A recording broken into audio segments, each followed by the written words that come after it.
மலை யாருக்கு பொழிந்தது என்று சொன்னால் யாருக்கு ஐயா? நீதி நெறி தவறாத மன்னன். அந்த மன்னனுக்கு என்று ஒரு மலை பொழிந்தது. சரி இல்லையா? அப்படி. அதற்கடுத்தால் மாது கற்புடைய மங்கைக்கு என்று ஒரு மலை பொழிந்தது என்று சொல்லுவார்கள் அல்லவா? அதற்கடுத்தால் வேதம் ஓதக்கூடிய வேதியர்கள் அந்தணர்களுக்கு என்று ஒரு மலை பொழிந்ததா? இல்லையா? இப்படி மாதம் 3 மலை பொழிந்து வருடம் 9 பயிர் விளைந்தது. சரி, அக்காலத்தில் நீதியோடும் நேர்மையோடும் தர்ம சிந்தனையோடும் ஆண்டதினாலே அழகாக ஆண்டு வந்த மன்னர்கள் எல்லாம் பல பேர் இருந்தார். சரியா? அதிலே நீதி நெறி தவறாது வாழ்ந்த மன்னவன் மனுநீதி சோழன் என்ற மாபெரும் மன்னவன். சோழ திருநாட்டை ஆண்டு வந்த மனுநீதி சோழன். சோழன் ஆனவன். அவன் எப்பேர் பெற்றவன் தெரியுமா? எப்படி ஐயா? அந்த நாட்டிலேயும் நல்ல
மணியும் கட்டி ஆராய்ச்சி மணியும் கட்டி மனுநீதி வளமாமல் மக்களுக்கு ஒரு குறையாகாது மன்னவனுக்கு ஒரு குறை என்று அறிந்து நாடு ஓட்டும் மன்னவனாகவே வந்து வருகிறான். அப்பேற்பட்ட மன்னாதி மன்னவனுக்கு அழகான ஒரு ஆண் குழந்தை பெற்றெடுத்தான்.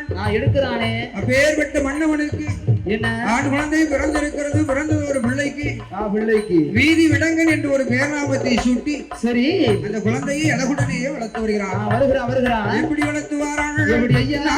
ஒரு வேலையும் ஒரு வண்ணம்மா வீதி விடங்க நாடவே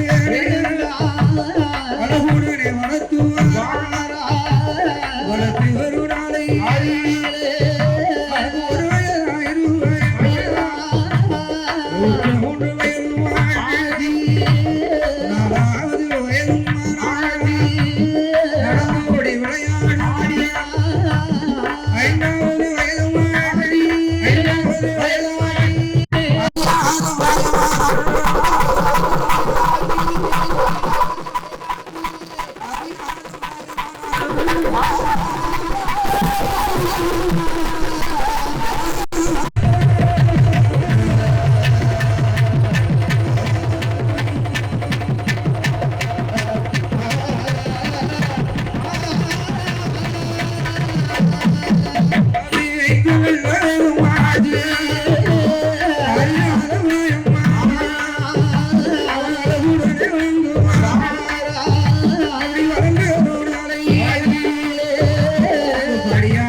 சரியா 6 சாஸ்திரங்கள் 18 புராணங்கள் 28 ஆகமங்கள் 32 தான தர்மங்கள் இல்ல 64 கலைகள் 96 தத்துவங்கள் 108 இதிகார புராணங்கள் சரிதான் அத்தனையும் படித்து என்ன அவனுக்கு வயது என்ன ஆகிறது என்ன ஆகிறதுயா 16 வயதும் 16 வயதாதியே 16 வயதிலே 16 வயதாதிலே பாரப்பட்டு மன்னனை போல் பாரமருளே மன்னனை போல் நாடாளும் மன்னனை போல் அதே மன்னவனா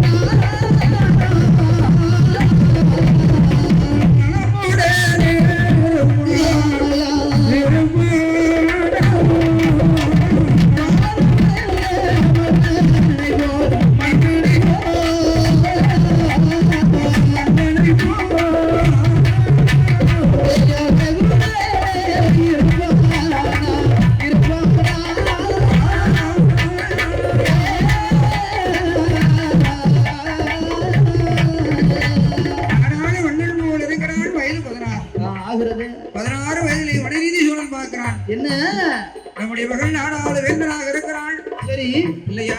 அப்படி அந்த மகனானவனை அழைத்து என்னையா மடநீதி சூழலானவன் இருக்கும் நேரத்தில் நேரத்தில் அந்த வீதி விடங்கள் தந்தையிடம் சொல்கிறான், தந்தையே தந்தையே நான் ஆலயத்துக்கு சென்று அப்படி நம்முடைய தேர் வாகனத்தில் குதிரை தேர் வாகனத்தில் ஆலயத்துக்கு சென்று சரி அந்த இறைவனை நான் வழிபட்டு வருகிறேன், எனக்கு விடை கொடுங்கள் என்று தந்தையிடத்திலே பணிந்து வணங்கிவிட்டு வணங்கி கொண்டு அந்த வீதி விடங்கன் ஆனவன் வருகிறான். வருகிறானே இறைவனை வணங்க வேண்டும் என்று எப்படி வருகிறான் அந்த சிவபெருமான் வீட்டிற்கும் தியாகராஜ பெருமான் ஆலயத்தை நாடி வருகிறானே அந்த வீதி விடங்கன் ஆனவள் எப்படி அந்த தங்கத்தேர் வாகனத்தில் தங்கத்தேர் வாகனத்தில் எனக்கு அடித்து கொள்ள வருவானவள் வீதி விடங்கன் இறை அருள் பெற வேண்டும், அந்த இறைவனை வணங்க வேண்டும், நமது எண்ணம் ஆலயத்தை நாடி எண்ணம் தங்கத்தேர் வாகனத்தில் அடித்து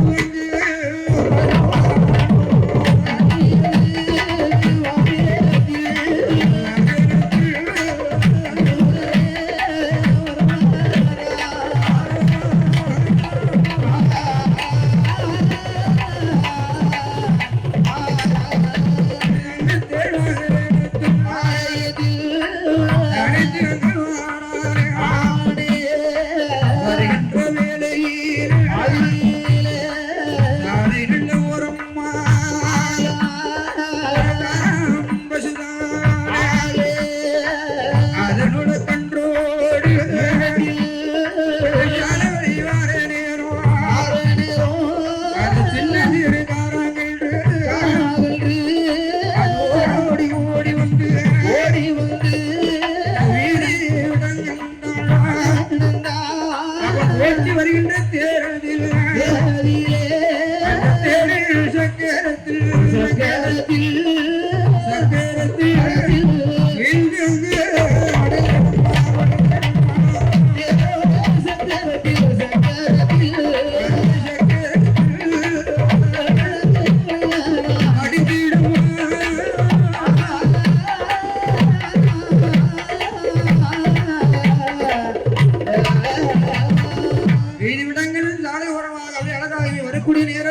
நேரத்தில் சாலவழி பாதையாக வந்து கொண்டிருக்கிறான். தங்கத்தேர் வாகனத்திலே வந்து கொண்டிருக்கிறானே, வருகின்ற வழியிலே சரி அந்த காராம்பசு கண்டோடு வருகிறது. கன்றானது ஓடி வந்து அழகாக முறுக்கு மறுக்காக வந்து அந்த வீதி விலங்குகள் ஓட்டி வருகின்ற தங்கத்தேரின் சக்கரத்திலே விழுந்து அந்த சக்கரத்திலே அடிபட்டு அந்த இடத்திலே அது வாண்டு மடிந்து விட்டானே. மடிந்திருக்கும் நேரத்தில் என்ன ஆகிறது? அந்த காராம் பசுவானது கண்ணீரோடு ஓடி வந்து தன்னுடைய நாவினால் வருடி விட்டது. ஆனால் காராங்கன்றோ மாட்டு மடிந்து விட்டது. அந்த காராம் பசுவானது நினைக்கிறது.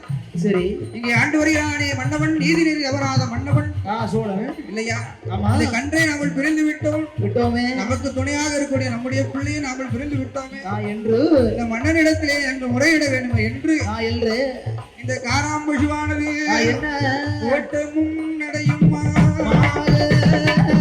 ஓடோடி வருகூரை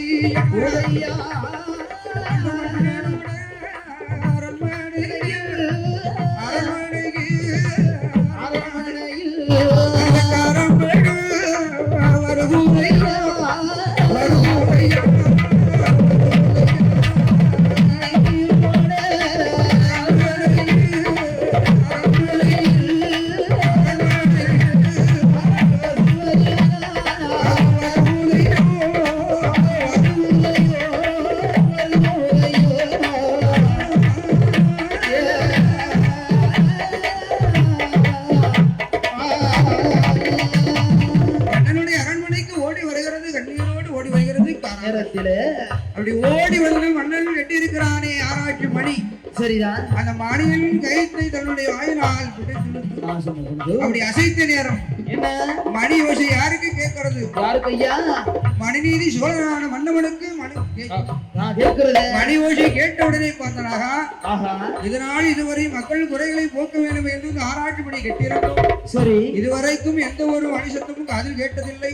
இல்லையே. ஆனால் இப்பொழுது மணிசத்தும் கேட்கிறதே. என்ன நடந்ததோ ஏது நடந்ததோ தெரியவில்லையே என்று மன்னாதி மன்னவன் என்ன அந்த தங்கை சிம்மாசனம் விட்டு வருகிறானே ஓடோடி மனுநீதி சோழன் தானே மனுநீதி சோழன்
தானே யாரோ நம்முடைய மக்களாக இருப்பார்கள்.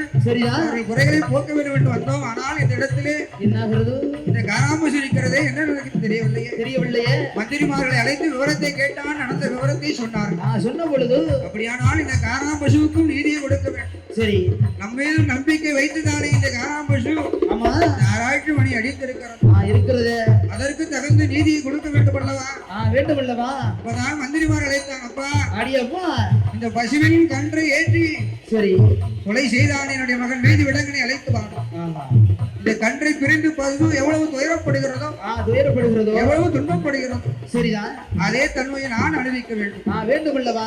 என்னுடைய மகனை படுக்க வைத்து என்ன காராம்பசு மடிந்த இடத்திலே மகனை படுக்க வைத்து வேண்டுமே வேறு உருண்டு ஏற்றி அவனுக்கு சக்கரத்தினாலே அவனும் ஆண்டு மடிய வேண்டும் என்று சொல்லும் பொழுது மந்திரிமார்களெல்லாம் பார்த்தார். மன்னா இது முறையாகவும் அதுவும் 5 அறிவு படைத்த ஜீவன் அல்லவா? இதுவும் உங்களுடைய பிள்ளை ஒத்தைக்கு ஒரு பிள்ளையாக இருக்கும். விதிவிடங்களை நீங்க இப்படி செய்யலாமோ? நாடாளுவதற்கு உங்களுக்கு பின்னால் வாரிசு ஒன்று வேண்டுமே. நான் நினைக்காமல் மந்திரிமார்கள் இந்த செயலை செய்ய வேண்டாம் என்று சொன்ன பொழுது மன்னவன் சொல்லுறாரா என்ன அது 5 அறிவு படைத்த ஜீவனாக இருந்தாலும் 6 அறிவு படைத்த மனிதனாக இருந்தாலும் சரிதான். நீதி என்பது எல்லோருக்கும் உண்டு. சமம் தானே இல்லையா? ஆமா. ஆகையால் கண்டிப்பாக இதை செய்ய வேண்டும் என்று சொன்ன பொழுது மந்திரிமார்கள் மட்டுமின்றி சம்மதித்து என்ன வீதி விடங்கள் நானே அழைத்துக் கொண்டு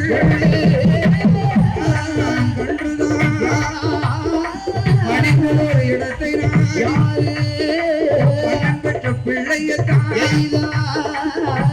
கலக்கத்தோடு மந்திரிமார்கள் ஒன்று கூடி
வந்து பார்க்கிறார்கள். அங்கே வந்து அவனை படுக்க வைத்தார்கள். சரிதான். மணிநீதி சோழனும் தேரிலே வருகிறான்.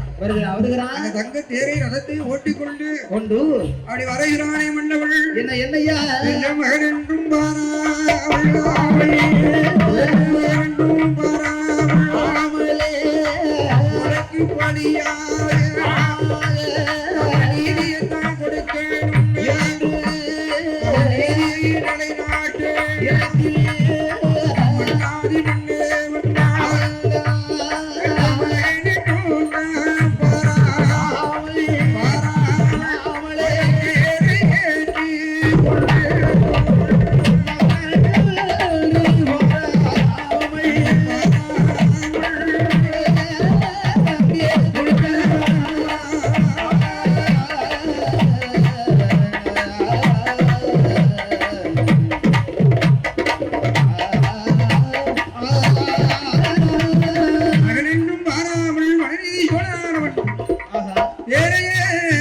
மன்னாதி மன்னே மகனை பழிக்கு பழியாக பசுவின் துயர் போக்கினான்.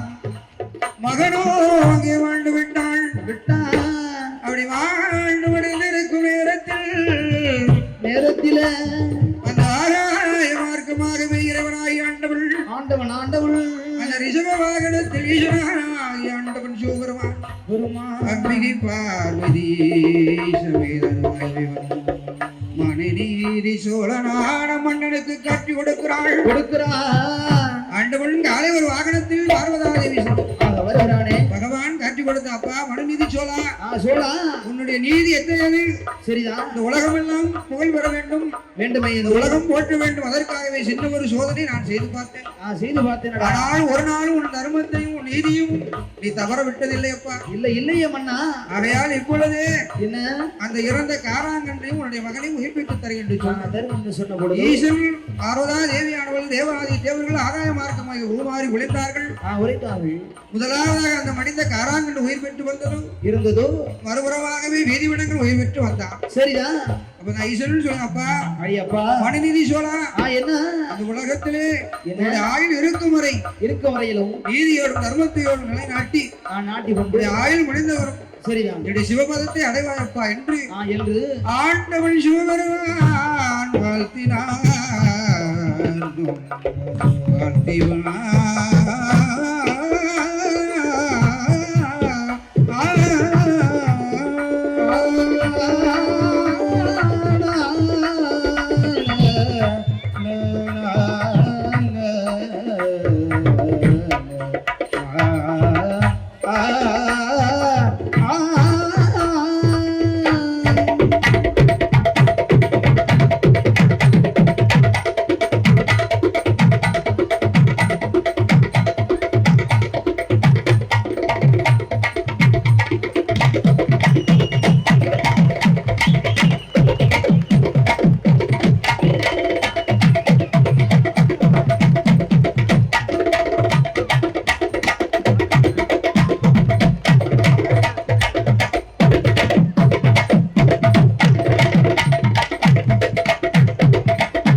இதுவரை இந்நிகழ்வை கண்டுகளித்து எங்களுக்கு பேராதரவு கொடுத்த பொதுமக்களாகிய தாங்கள் அனைவருக்கும் எங்களுடைய கலைக்குழுவின் சார்பாக நன்றியை தெரிவித்துக் கொண்டு இந்த கனியான்குத்து கலை நிகழ்ச்சியானது என்னுடைய சின்ன அறிமுகத்தை உங்களுக்கு தெரியப்படுத்தணுங்கிறதாக சொல்கிறேன்.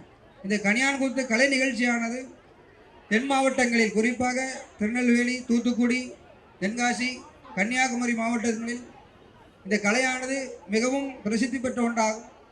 அங்கே இருக்கக்கூடிய சிறு தெய்வ ஆலயங்கள், அதாவது சுடலை மாடசுவாமி, கருப்ப சுவாமி, முனிய சுவாமி, பேச்சியம்மன், துர்க்கையம்மன், அங்காள பரமேஸ்வரி, மாரியம்மன் என்று சொல்லக்கூடிய அனைத்து சிறு தெய்வ ஆலயங்களிலும் எங்களுடைய கனியான்குத்து கலை நிகழ்ச்சியானது நிகழ்ந்து கொண்டிருக்கிறது. நாங்கள் ஆலயங்களில் மட்டுமே இந்த கனியான்குத்து கலை நிகழ்ச்சியை நிகழ்த்தி வருகிறோம். வேறு எந்த இடத்திலும் நிகழ்த்துவது கிடையாது. அதுபோன்று இந்த அரசு விழாக்கள், தனியார் அமைப்புகள் நடத்தக்கூடிய விழாக்கள், விழிப்புணர்வு விழாக்களிலே எங்களுடைய நிகழ்ச்சியும் நிகழ்த்தி வருகிறோம். மற்றபடி வேறு எங்கும் நிகழ்த்துவது கிடையாது. குறிப்பாக முக்கியமாக ஆலயங்களில் மட்டுமே. அதோடு மட்டுமல்லாமல் இந்த கனியான்குத்து கலையை செய்து வரக்கூடிய அத்தனை பேர்களுமே, அதிலே இந்த 4 பேரும் இந்த பெண் வேடம் விட்டு ஆடக்கூடிய அத்தனை பேர் 4 பேருமே ஆண்கள் தான். இந்த கலைக்காக, அந்த இறைவனுக்காக இறை தொண்டாற்ற வேண்டும், இறைவன் முன்னால் ஆட வேண்டும், அந்த இறைவனோடு சேர்ந்து ஆட வேண்டும். அதற்காக ஆணாக இருந்து பெண் வேடமிட்டு பெண்ணை போன்ற பாவனைகளை மாற்றி, நளினங்களை மாற்றி, உடை நளினங்களை மாற்றி எங்களுடைய இசைக்கு தகுந்தவாறு, பாடலுக்கு தகுந்தவாறு அவர்கள் நடனம் ஆடுவார்கள்.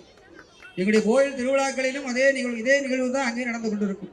என்ன, அங்கே இறைவன் முன்னால் அந்த சாமி ஆடுவார்கள், அந்த சாமியோடு சேர்ந்து எல்லோரும் ஆடுவார்கள்.